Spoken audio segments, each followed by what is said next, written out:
झारखंड लोक सेवा आयोग यानी जेपीएससी पीटी की परीक्षा में हुई गड़बड़ी को लेकर जेपीएससी अभ्यर्थियों में काफ़ी आक्रोश है और अभ्यर्थियों का कहना है कि इस एग्ज़ाम को रद्द किया जाए। इसी को लेकर आगामी 1 अप्रैल को जेपीएससी के अभ्यर्थी लाखों की संख्या में जेपीएससी कार्यालय का घेराव करेंगे और उनका कहना है कि शांतिपूर्ण तरीके से जो आचार संहिता अभी लागू है, लेकिन हम शांतिपूर्ण तरीके से प्रशासन से आदेश लेकर ये जेपीएससी कार्यालय का घेराव करेंगे और अपनी बातों को जेपीएससी कार्यालय के समक्ष अधिकारियों के पास रखेंगे। इन्हीं सब बातों की ज़्यादा जानकारी दे रहे हैं छात्र नेता इमाम शफी। क्या कुछ कर रहे हैं छात्र नेता, आइए सुनते हैं। महाधरना है जेपीएससी को लेकर के, उसमें क्या कुछ अपडेट है, क्या कुछ रणनीति बनी? बिल्कुल, कल हम लोग अनुमति भी ले लेंगे। आज ऑफिस बंद है, इसलिए हम लोग अनुमति आज ले नहीं पा रहे हैं। कल अनुमति भी लिया जाएगा, सूचना भी दे दिया जाएगा जहां जहां सूचना देने की बात होगी, और शिक्षकों के द्वारा और तमाम जो प्रेरणादायक जितने भी हैं, चाहे जो भी सामाजिक संगठन से जुड़े हुए हैं, लोगों से भी अपील लगातार हम लोग जारी है। और हॉस्टल में भी और तमाम प्रकार के उस दिन जो है, जिस दिन आंदोलन है 1 अप्रैल को, तमाम झारखंड के यहाँ के रांची के राजधानी के हॉस्टल सब बंद रहेंगे और कोचिंग संस्थान भी बंद रहेंगे। इसकी घोषणा होगी और ये तमाम हम लोग प्रयास कर रहे हैं। लगातार अभी हम लोगों का कैंपेन जारी है और लगभग हम लोग ज़्यादा से ज़्यादा संख्या में हम लोग कोशिश कर रहे हैं कि लाखों की तादाद में यहाँ पहुँचे, क्योंकि गड़बड़ी जेपीएससी में बहुत ज़्यादा हुआ है।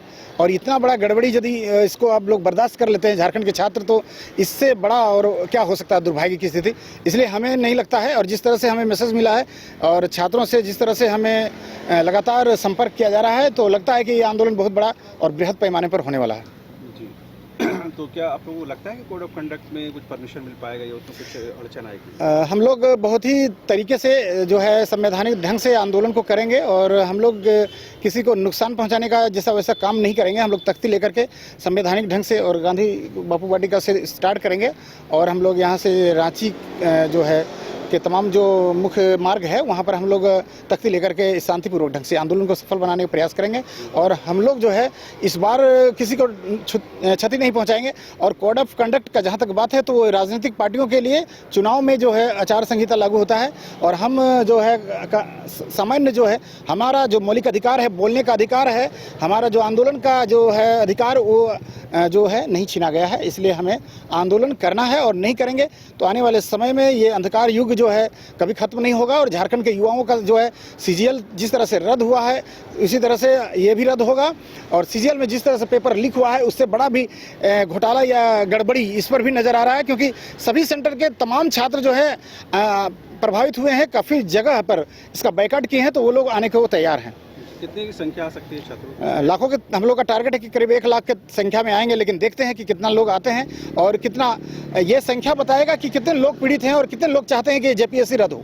अच्छा, आंदोलन कहाँ से कहाँ तक? ये मोराबादी से हम लोग शुरुआत करेंगे और अभी पूरी जो डाटा है हम लोग तैयार करने के लिए ही अभी और चिंतन मंथन चल रहा है और फाइनल आपको बता दिया जाएगा कि मोराबादी से हम लोग जेपीएससी कार्यालय जाएंगे और कहाँ कहाँ तक हम लोग क्या करेंगे। लेकिन तत्काल अभी मोराबादी में ज़्यादा से ज़्यादा संख्या में 11 बजे 1 अप्रैल को 11 बजे यहाँ पर हम लोग पहुँचेंगे। आप लोग के साथ छात्र नेता भी, मतलब? बिल्कुल, छात्र नेता भी रहेंगे, लेकिन कोई राजनीतिक गतिविधि यहाँ पर नहीं होगी, नारेबाजी नहीं होगा और पूरी तरह से शांति तरह से आंदोलन किया जाएगा। प्रशासनिक तौर पे कुछ बातचीत हुई है?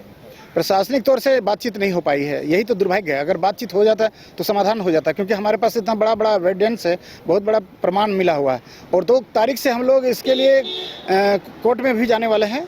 इसका तैयार कर लिया गया है। उसका जो करीब काफ़ी लोग जो है इस पर लगे हुए हैं अलग अलग ढंग से, करीब 8-10 जगह। ये खुशखबरी एक प्रकार से है कि 8 जगह टीम बन करके वो लोग 2, 5, 10 इस तरह से करके केस भी करने वाले हैं 2 तारीख से, क्योंकि अभी तो कोर्ट बंद है, इसलिए 2 तारीख से। स्टूडेंट करेंगे, कोचिंग संचालक करेंगे? कोचिंग संचालक भी करेंगे और जो भी पीड़ित है स्टूडेंट भी करेंगे। अच्छा, हाँ जी। कोचिंग संचालकों की भूमिका को लेकर के भी कहीं न कहीं सवाल है कि आखिर वो लोग इतना इंटरेस्ट क्यों ले रहे हैं? वो इंटरेस्ट उनको दबाया जा रहा है, वो जान रहे हैं, क्योंकि हम लोग लगातार उन लोगों से संपर्क में हैं। और वो लोग, क्योंकि स्टूडेंट और जो है शिक्षक जो होते हैं एक दूसरे के पूरक होते हैं, एक दूसरे का, क्योंकि पढ़ाई जब नहीं हुआ, जेपीएससी में इस बार जो है समय नहीं दिया गया था, तो शिक्षक लोग जो है पढ़ा नहीं पाए हैं। करीब 12 दिन 13 दिन में कुछ भी नहीं हो सकता है। वो रिवाइज भी नहीं कर पाए हैं, ना पढ़ा पाए हैं, एक बार भी पूरे कोर्स को खत्म नहीं कर पाए हैं। तो संतुष्ट जो है शिक्षक भी नहीं है और इसलिए हमारे साथ हैं वो भी। और स्टूडेंट को जान ही रहे हैं कि जितने भी नए स्टूडेंट थे वो लोग तो एक बार पूरा कोर्स को ख़त्म ही नहीं कर पाए थे, एक बार पढ़ ही नहीं पाए थे, क्योंकि इतना बड़ा सिलेबस है, झारखंड का विषय है, उसके बाद पूरा वर्ल्ड का विषय को समाहित किया गया है इसके सिलेबस में। तो इतना बड़ा सिलेबस यूपीएससी से भी बड़ा सिलेबस दिया गया है और मात्र 13 दिन समय दिया गया है। तो ये बहुत बड़ा अन्याय हुआ है झारखंड के युवाओं के साथ। इस अन्याय में वो लोग यदि सामने नहीं आएंगे, और हमें लगता है कि ये जो लाखों की संख्या में आएंगे, क्योंकि 3 लाख लगभग एग्जाम दिए हैं, और हम लोग का जो मांग है इस बार सिर्फ जेपीएससी रद्द नहीं है, इसका सीबीआई जांच का भी मांग है, और सीजीएल का जल्दी से जल्दी एग्जाम हो, और उसमें एसआईटी का जो गठन हुआ था उसका रिपोर्ट भी अभी तक नहीं आया है, उन लोग पर कार्रवाई नहीं हुआ है। तो सीजीएल के स्टूडेंट को भी अपील किया जा रहा है कि वो लोग ज़्यादा से ज़्यादा संख्या में इस आंदोलन में भाग लें, क्योंकि उनका मांग भी शामिल है। वो अपना तख्ती, अपना मांग को लेकर के यहाँ पर पहुँचने का काम करेंगे। ये लगता है कि इस आंदोलन का कुछ असर होगा जेपीएससी पर? बिल्कुल। अभी तक जो है इस बात को नहीं मानती है कि पेपर लीक हुआ है। जब हमारी संख्या जब झारखंड के यहाँ पर रांची की राजधानी में जब उतरेगी तभी उनको मानना पड़ेगा, क्योंकि लोकतंत्र में एक भीड़ का भी महत्व होता है। अगर लोग भीड़ नहीं दिखाएंगे और पीछे रहेंगे और सिर्फ घर से व्हाट्सएप में, सोशल मीडिया में सिर्फ चैट करेंगे और अपना पीड़ा व्यक्त करेंगे तो नहीं होगा। उसे सामने आना होगा, दिखाना होगा, बताना होगा कि हमारे साथ अन्याय हुआ है, और अगर अन्याय हुआ तो वाकई में वो सामने आएंगे, दिखेगा। बस यही चाहेंगे। सुना होगा कि जेपीएससी या जेएसएससी को लेकर कई राजनीतिक पार्टियों ने इसको इशू बनाया, मुद्दा बनाया, लेकिन इस चुनाव में किसी भी छात्र नेता को कोई तरजीह मिल रही है? आप नजर आया आपको? सरकार जो है काफ़ी गंभीर है, लेकिन उसको सामने लाना होगा। उस तरह से ये जो है छात्रों के प्रति जो संवेदनशील जो होना चाहिए था वो, लेकिन वो नहीं नज़र आ रहा है। और मुख्यमंत्री जो हेमंत सोरेन जी जो 4 साल जो है जो नियुक्ति नहीं दे पाए हैं, तो आनंद फानंद में ये सरकार नियुक्ति देना चाह रही है, और इसलिए जल्दी में ये गड़बड़ी हो रहा है, और इसलिए वो सोच नहीं पा रही है कि ये चुनाव है, हम आगे जाएं कि पीछे जाएं, इसलिए इसे रद्द नहीं करना चाह रही है। और हम छात्रों की ये राजनीति जो है, ये बीजेपी हो या कांग्रेस हो या जेएमएम हो, ये राजनीति के चक्की में झारखंड के छात्र जो है पीछते नजर आ रहे हैं। तो इसके लिए हम लोग को आगे आना होगा। मैं ये पूछ रहा था कि आखिर इस लोकसभा चुनाव में किसी छात्र नेता को टिकट नहीं मिलना, उसको कोई प्रश्रय नहीं मिलना, ये बताता है कि सिर्फ ये मुद्दा सिर्फ पीसी और प्रेस कॉन्फ्रेंस तक सीमित है, उनको हक और अधिकार देने की बात तक नहीं। बिल्कुल हक अधिकार किसी को नहीं मिल पा रहा है। आदिवासी, मूलवासी और छात्र युवा जो नया चेहरे हैं उसको नहीं मिल पा रहा है। सिर्फ यहाँ पर क्या है कि पुराने चेहरे को ही एक पार्टी से दूसरे पार्टी में सिर्फ तोड़ मोड़ कर राजनीति किया जा रहा है।